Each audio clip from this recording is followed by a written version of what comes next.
พี่น้องนี่สีดาผมปลูกไว้เห็นบ่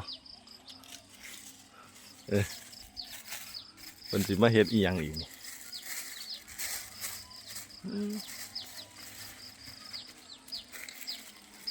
โอ้โหยังเปลี่ยนปั้นให้สีดาเบิ่งดีล่ะ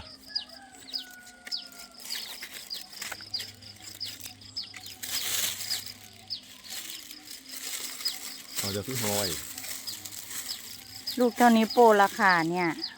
เท่าเหรียญ10แล้วห่อได้แล้วเหรียญ5เหรียญ10ก็ห่อได้แล้วค่ะ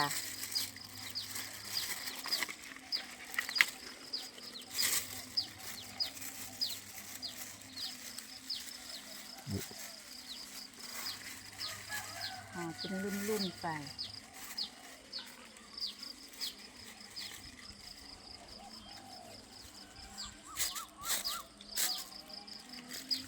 ตามเงาเลยจ้ะ